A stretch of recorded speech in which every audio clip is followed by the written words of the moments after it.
Good morning, everybody. My name is Scott Weiss. I'm a police captain with the police department and the interim chief of police here in Monterey Park. I want to welcome everybody to the annual observation of Patriots Day, where we remember and honor all those lost on that tragic day 21 years ago in New York City, Pennsylvania, and Washington, D.C. I'm going to be your master of ceremonies today, and to begin, I would like to ask the officers of the Monterey Park Police Department to present colors. Could everybody please stand?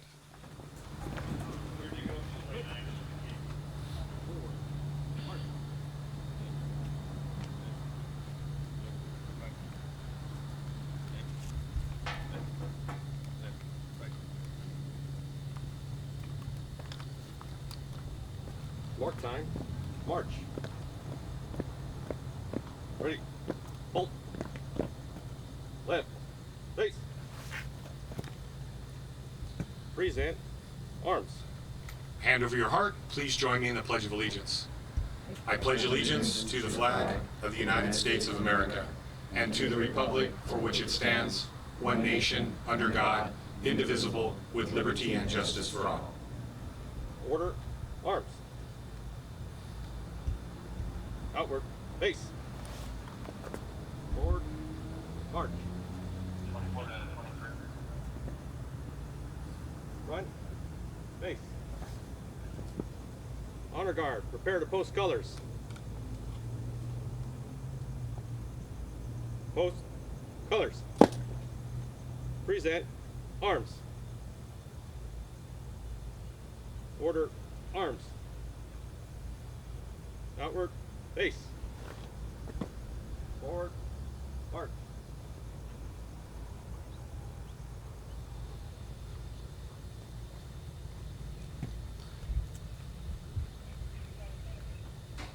Thank you. Please be seated. I just want to acknowledge real quick our little Boy Scout is Sergeant Peter Young's son. So he also did a project for Boy Scouts for the police department on the upper deck. So probably future Monterey Park police officer right there.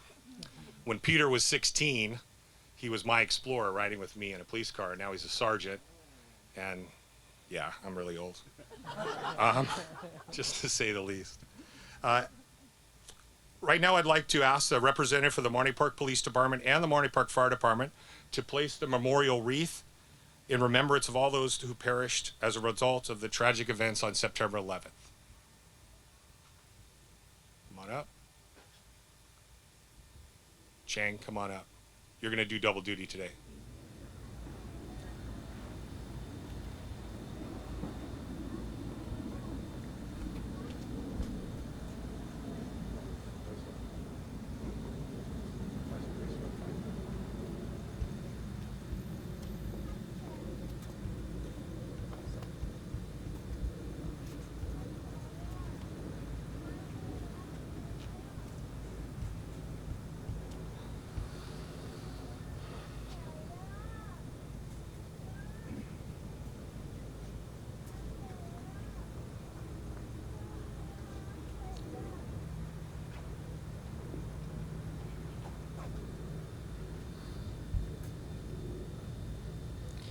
At this point, I'd like to introduce some of the dignitaries that have joined us here today.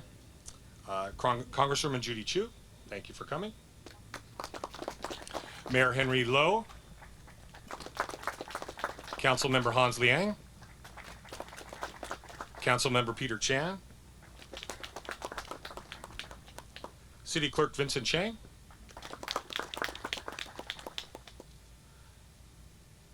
Former Assemblymember Mike Eng.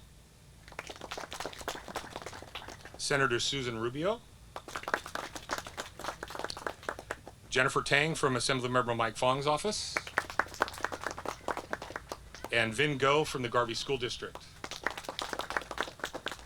That was the hardest part today. I'm trying to correspond this with 846. 846 is a very specific time for us. If you all remember back to a time on that morning when the first planes hit the buildings in New York City, 846 is the time that we're commemorating that. We all know where we were when we heard about the attacks at the World Trade Center in New York. Many of us, including me, were watching the towers fall live on TV and wondered what was next. As the day continued, we were all glued to our TV screens, eventually learning of the attack at the Pentagon and the crash of Flight 93 in Pennsylvania. Nearly 3,000 innocent people lost their lives that day. As a police officer in Monterey Park that day, I was asleep in the station after working graveyards the night before. I was shaken awake by one of the officers and told to get dressed in my SRT uniform and prepare for an attack on downtown Los Angeles. No one knew what was going to happen, but we sat in briefing that morning, watching TV, sorting through our equipment, lining vehicles up on the upper deck, loading rifle magazines, and watching the North Tower fall. Although 21 years have passed, the memories of that day can be recalled as if it was yesterday by many of us. The attack on our nation affected everyone. Some joined the military, others looked inward for strength and guidance. Everyone came together to show strength and support for those who lost their lives that day. We remember the valor and the ones who lost everything and the courage of ones that were left behind. At this moment, I'd like everybody to take a moment of silence in remembrance of the first airplane hitting the North Tower.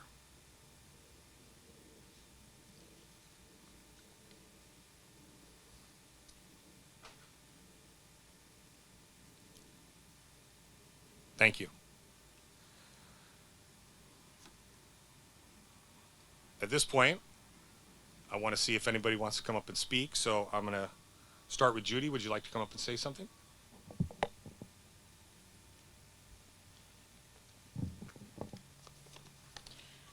Yes, thank you, and I will be sure to be done by 8:46. Oh.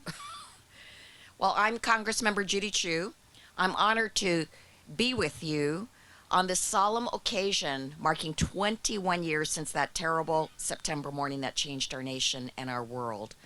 We remember the thousands of innocent lives lost in New York at the Pentagon and on Flight 93, and we must never forget those who lost their lives, their loved ones, and the lessons we learned in the days and weeks after the attack.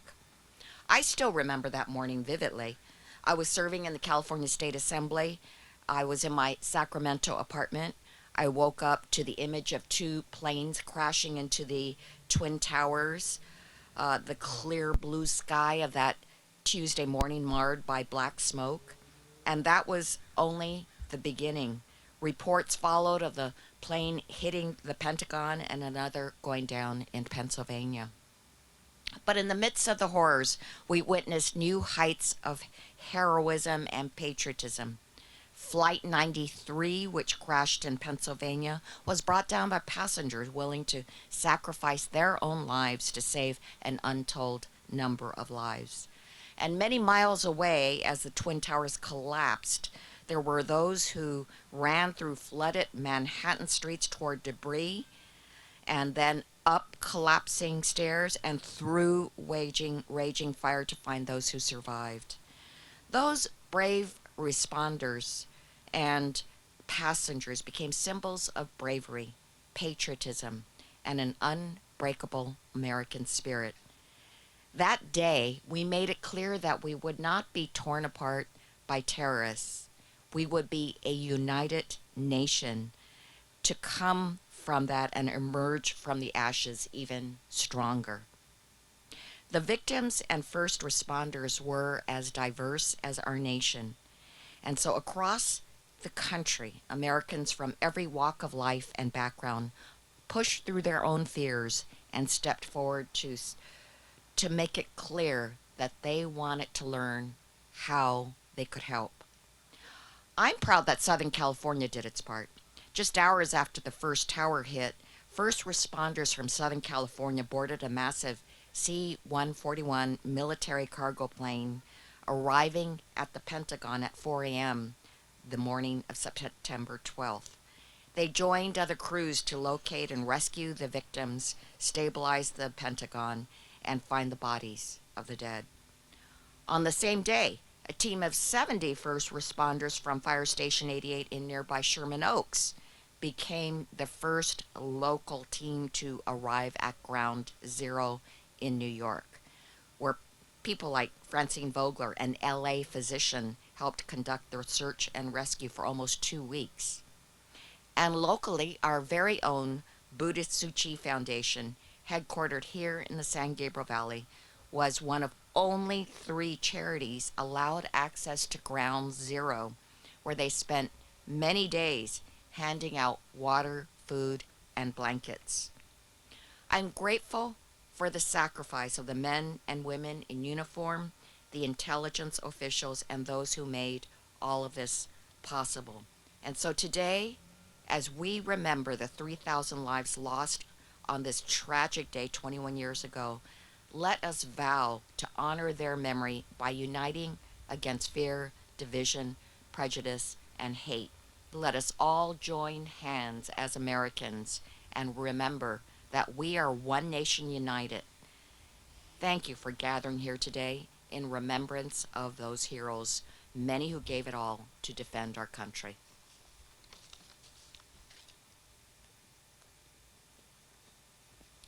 That's perfect timing. It's amazing. So let's take another moment of silence, please, as we reach 8:46 as the first plane strikes the North Tower.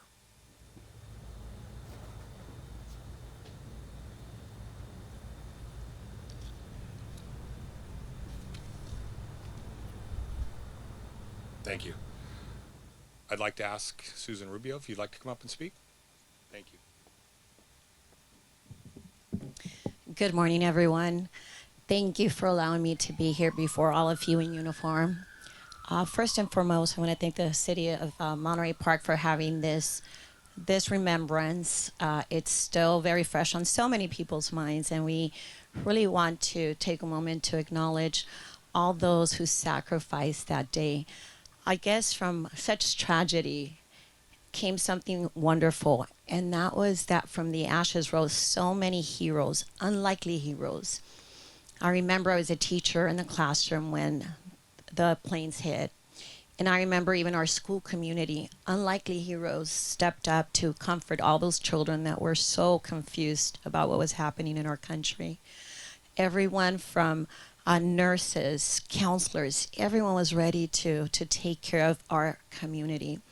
And as we remember all those that perished on 9/11, I want to take a moment to remember all those that went into that building. I was listening to the fire chief from New York talk about how service is just in front of you. You don't think about it in the moment, but he actually was the one who ordered his brother to go into the building. And his brother perished. And he had to live with the thought that it was him who gave that call for him to run up a burning building, that was already in danger, but he knew that that was his duty. He knew that there is no other way but to send his little brother into that building that was in trouble. And so I know that this is a moment that we take often to recognize our first responders, but I believe that thank you. You deserve thank you every single day of the year. As we see you take care of our community every day, as we see you as police officers, EMTs, firefighters, always running into those, burning buildings, not knowing whether or not you're going to come back. How do we thank you? How do we thank your family who has to say goodbye every morning and not know whether or not you're going to come back? How do we recognize your spouses, your children who sacrifice along with you? So I want to just say thank you to all those in uniform today. I want to recognize those that went into that burning building. I want to recognize all those that were not in uniform, that were ordinary citizens that also took the time to go in and help. We know so many stories of heroism that day. We know so many who didn't have to be there, but decided that they wanted to help. And I want to thank all those that after 9/11 decided to go into the armed forces because they wanted to do something. I come from a military family as well, and my brother served 6 years overseas. And I want to say thanks to all those military families who also sacrificed along with their loved ones to ensure that we had the capacity to take care of our nation. And as we think of all the ugliness that came out of that day, I want us to remember all the beauty that also came out. And I cannot remember another time where there were so many American flags in cars, in windows. Everyone was so proud to be an American. And I don't think in those moments we ever thought about where we came from, what political affiliation we had. It was a moment where we all just recognized that we were one family, one America, and we wanted to show our unity and love for each other, for our neighbors, for our community and our country. So once again, we want to honor those that lost their lives on that ugly day, but I also want to make sure that we continue to honor those that are here with us, our first responders who always continue to come out in defense of what we need. And so thank you, gentlemen, thank you. If I can also ask you to go back and tell every single service person in your area that we all thank you for your service. And to the council, thank you for allowing me to be here and be part of this celebration. Have a good afternoon. Thank you. Thank you.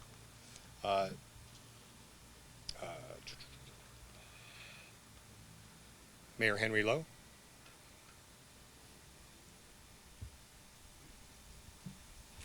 Thank you very much.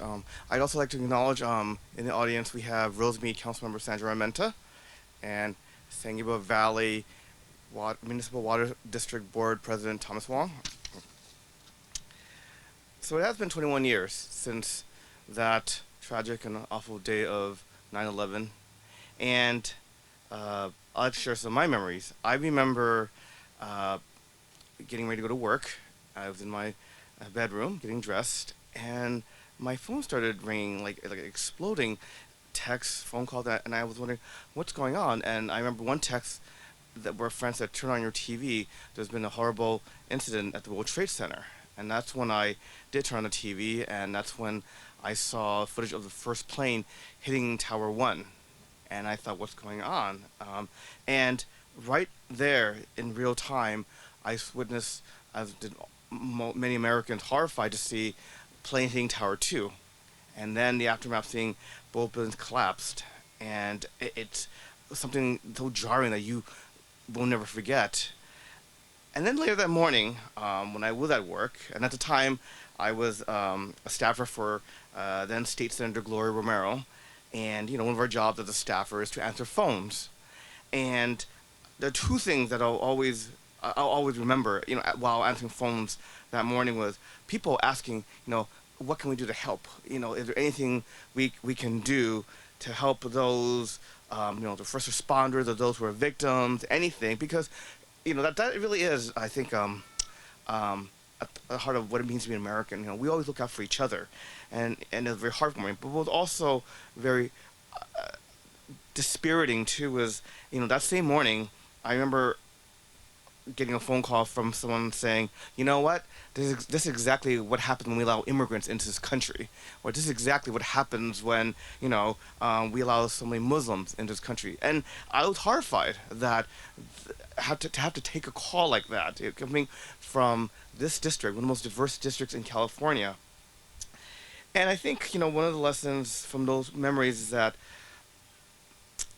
as Americans, we need to always remember our collective values, our collective experiences, and that we must always stand united against xenophobia, against racism, against Islamophobia. Because if we are to honor the memory of those first responders who valiantly ran into the Twin Towers, the Pentagon, those millions of Americans who, within hours, within days, started seeking to make donations to Red Cross any way they can to help those to recover from the trauma. If we are to honor the work of everyone on that day and the ensuing months and years, then we must remember what it means to be American, and that we are a nation that is united by our collective spirit and our shared values. And so I've been very pleased that this city has always recognized and observed 9/11. And so on this day, and hopefully for many years to come, we will always remember 9/11 and those who made the ultimate sacrifice, and we can commit ourselves to being Americans. Thank you. Councilmember Hans Liang. Thank you, Captain Weiss. It's interesting when we're discussing it today. It's been 21 years. It's really hard to imagine that much time has gone by. As people are recalling where they were that day, my wife and I were living in the Artist District in downtown, and out our windows we have the view of the downtown skyline. I remember I received a call really early in the morning, turn on your TV. So I remember turning on the TV and seeing the first tower on fire, and my initial impression was that, oh, it must have been an accident, some kind of miscalculation of the pilots, etc. And then as we watched and the second plane hit, I remember in my mind, my thought was, this is not an accident. And I think most of you know I serve as a probation officer, and my instinct, as Scott was mentioning, was to prepare my weapons. I had, placed at each one of the windows. I constantly watched the downtown skyline because I was thinking, are we going to get attacked here in downtown LA too? And it's unfortunate when things like this happen, especially these things that we have no control over. And, so much loss and so much tragedy that occurred. But I think what's important is the decisions that we make going forward. And as I stand here today, I'm very proud to see our firefighters, our police officers, the fire truck with the flag, and all of you taking your time to be here today to remember that. I think that it was also said not only to remember those who suffered the tragedy, but to be proud and remember what happened to all of us as Americans when that happened and how we all came together. I remember my cousin who lives in New York, who's a doctor, was telling me a story that when it happened, his initial instinct was to hop into his car, which he did, and drive to the hospital emergency room to be there to respond. And I remember him it was something that he really noted, is that, you can't just drive through. You have all these barricades that the police and fire set up. But as soon as he showed his ID for the hospital, he said it was like clockwork. They were moving barricades, getting people through, making sure that everyone was getting to where they could be. And I think that we should all be very proud of the way that we all responded as Americans, whether we were on the West Coast or the East Coast. And this year, Peter and I this will be the last Patriot Day that we attend as elected council members. And I would like to say I'm very proud of the city, from when we started it to be a smaller event to what it's become today. And I think it's very important that we continue the tradition, because as 21 years has passed, there'll be another 20 and another 20, and generations that were not here to experience it are not going to remember it. And the way we do that is to continue what we do here today every year, and also to remind everybody about how important it is for all of us to stay together and to work together. So thank you again to the City of Monterey Park, firefighters, police officers, all of our staff, Robert, for making this what it is every year. Thank you. Councilmember Vincent Chang. Peter Chang, sorry. I'm looking right at you. You say hi to me every day. It's the heat. Thank you, Interim Chief. And I was so fortunate that in the 80s, I visited the Twin Tower at that time. And I was in the observation deck and saw the whole New York City. That was great. And then fast forward to this year. In March, I had a chance to visit New York. And I have half a day off. So I was thinking, where should I go? To anywhere, have a good meal, or Statue of Liberty, or someplace else. But then Ground Zero was the place that I need to go. So in the morning, I thought of going there, so I checked to do the Uber, see how much it will go to Ground Zero, and it's only $50. And then I make a reservation because I don't want to miss it. So I make a reservation to go. and the reservation was at like 1:30 or so in the afternoon. So okay, I get ready by 12 and check on the Uber and want to reserve that. And it went up to $110. So you can see how New York works. And so, but anyway, Ground Zero was the place that we should not miss if we visit New York. It was so impressive. I took a picture with the two reflective pools, and we can see that although the damage was done, it was two towers before, and now becomes two big holes with water floating. But it hits me great that we will continue, just like the water flowed in the pool, that we will continue. We'll rise up from ashes, we'll rise up from damage, and be what we are today. And of course, I visited the memorial, and it was impressive. I see all the ruins, the steel bars, the concretes, the wrecked fire truck, and all those little things that's left behind, shoes, purse, little things that people had in their possession, but they were gone. But those are the things that will be with us forever. And we will not forget what's going on. But we will continue. We will be strong.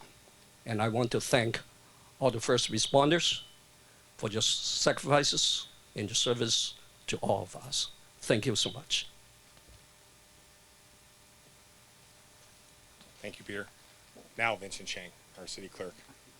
See?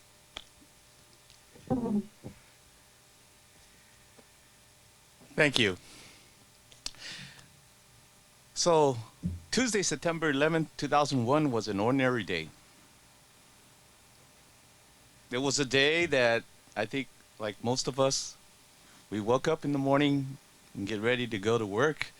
In my case, I was about to head downtown because I had some clients that I was representing that day at court, immigration court. And former Assembly member Mike Eng would probably understand. But anyway, so you know, I was just thinking about my case and everything and all that. And then I happened to glance over at the television and, of course, to see what was happening. Like most people, we thought that, oh, it was an accident. You know, there was this plane that, you know, for whatever reason, was colliding into the building. How sad. Yeah, okay. Then we started to realize, hey, you know, it's not necessarily an accident. And then it kind of dawned on me, it's like, oh, you know what? I'm going to show up at an immigration court with my client, who was, you know, an immigrant. And, well, you know, the concerns about that. But, you know, surprisingly, I went to court and I didn't get that. At least, you know, the immigration representatives, the judges, you know, it seemed to me that they actually bent backwards to recognize the fact that the potential, what this would do, you know, for the immigrant community. And to my relief, that didn't take place. Of course, we were still worried about the fact that, I think it was called the Library Tower back then, was a target here in LA, because we really didn't know. We didn't have instant access to the internet like we do today. We didn't have our computer on our phone. I think I still had my BlackBerry, for those of you who remember.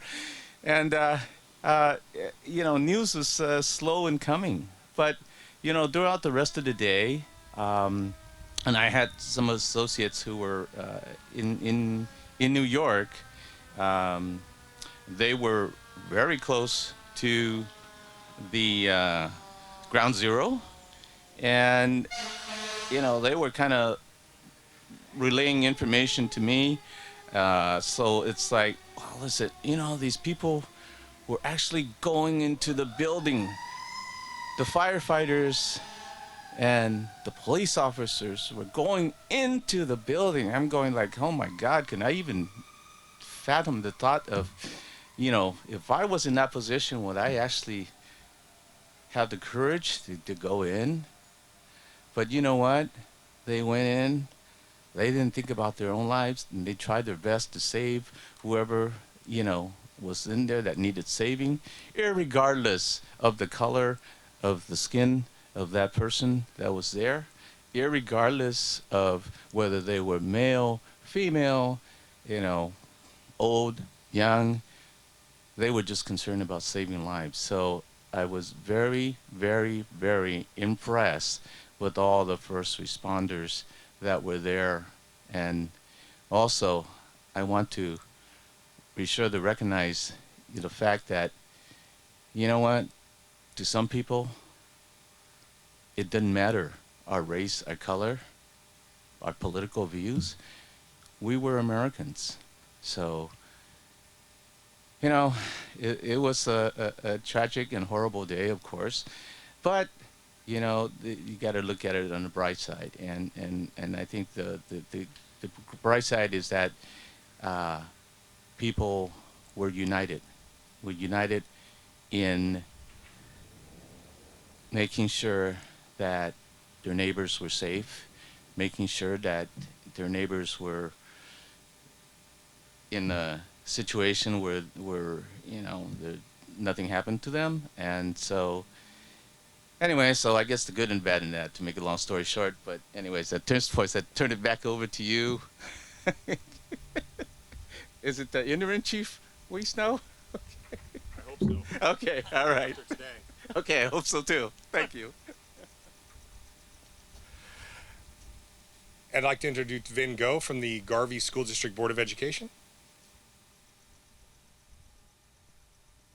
Good morning, everyone. Pleasure to be here. 9/11, many of you remember that morning if you were around and what we went through. But let us go through what our city's logo says, which is pride in the past and faith in the future. The pride in the past of American unity coming together, the compassion of our heroes, our uniform, and many others who stepped in to do what was right, and the faith of the future in getting us through that day for the next few months. So I had the pleasure of visiting Ground Zero, and I got a great souvenir logo. I take so much pride and faith in this shirt. And as Council Member Peter Chan said, every time you're in New York, remember to go there. So with that, one last salute to our armed forces, as well as our men of uniform and women of uniform here today. Thank you for all your service. And let's remember this day and keep our faith in the future. Thank you.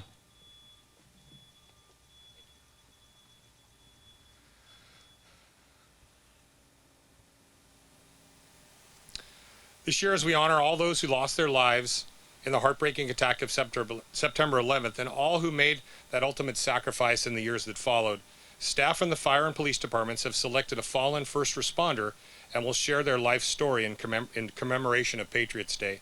At this moment, I'd like to introduce Drew Respicio from the fire department.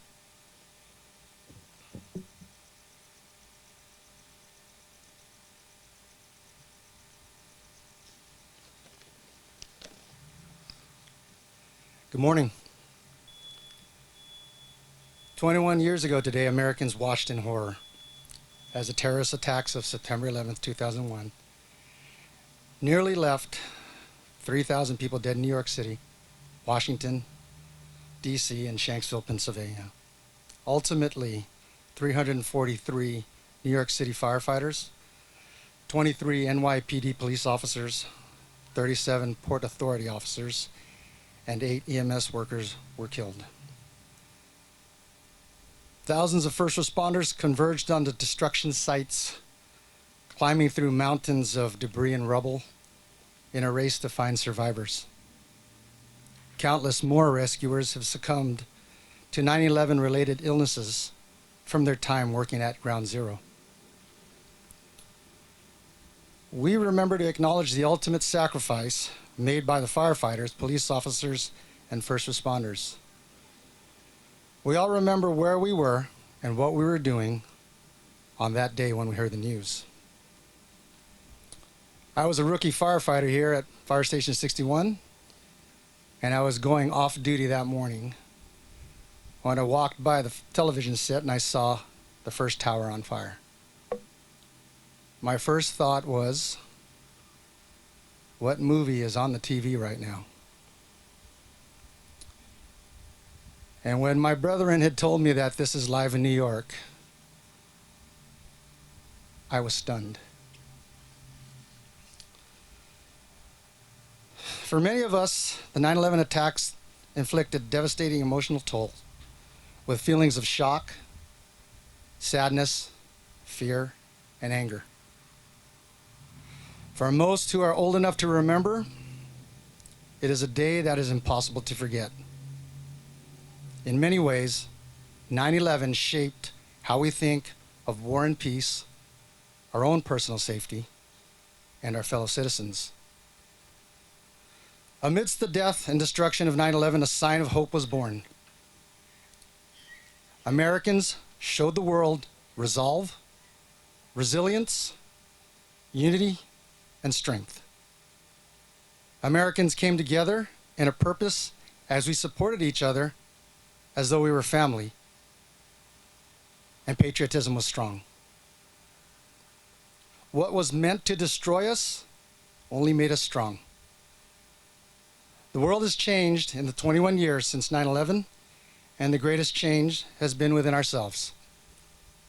The aftermath of 9/11 brought out the best in America. Let us continue that purpose and never forget.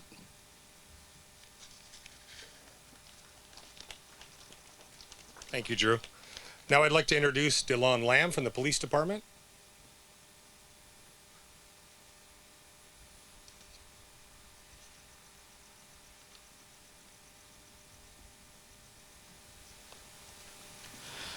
Good morning, everyone. I'm Delon Lamb. I'm a police officer with the Monterey Park Police Department. And I'm also a Army reservist with the U.S. Army. On the morning of September 11th, 2001, 72 officers from a total of 8 local, state, and federal agencies were killed when terrorist hijackers working for the Al-Qaeda terrorist network headed by Osama bin Laden crashed 4 hijacked planes into the World Trade Center towers in New York City, the Pentagon in Arlington, Virginia, and a field near Shanksville, Pennsylvania. After the impact of the first plane into the World Trade Center, North Tower, putting the safety of others before their own, law enforcement officers, along with fire and EMS personnel, rushed into the burning twin towers of the World Trade Center to aid the victims and lead them to safety. Due to their quick actions, it is estimated that over 25,000 people were saved. As the evacuation continued, the South Tower unexpectedly collapsed as a result of the intensified fire caused by the impact. The North Tower collapsed a short time later. 71 law enforcement officers, 343 members of the New York City Fire Department, and over 2,800 civilians were killed. And I'd like to mention Officer Ramon Soares from the NYPD was one of those officers. Officer Soares was last seen re-entering the North Tower after he and another officer rescued a woman who couldn't walk. He was killed when the North Tower collapsed. He was assigned to the Transit District 4. Officer Soares had served in the New York City Police Department for 16 years and is survived by his wife, 2 daughters, and a son. And now one of his daughters is now a police officer with the NYPD. He was posthumously awarded the New York City Police Department's Medal of Honor for his heroic actions. Thank you.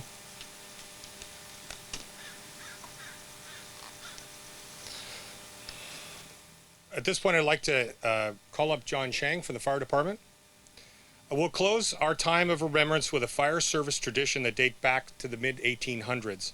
Long before there were radios or cell phones, fire alarms and daily announcements were sent from headquarters to firehouses by a system of bell commands and telegraph.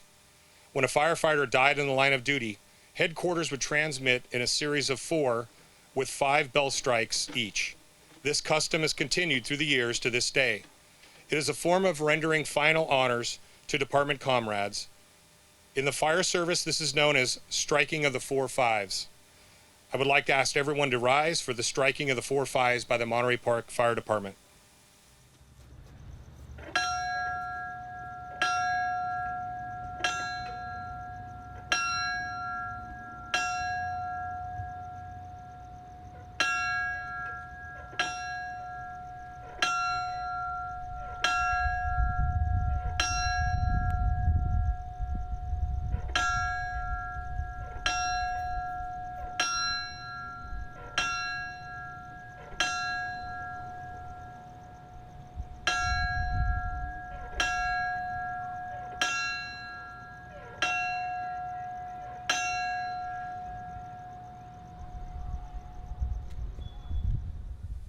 Thank you. Please be seated. I'd like to thank all of our speakers today. That concludes our ceremony. Please continue to stay safe. God bless America. Thank you very much.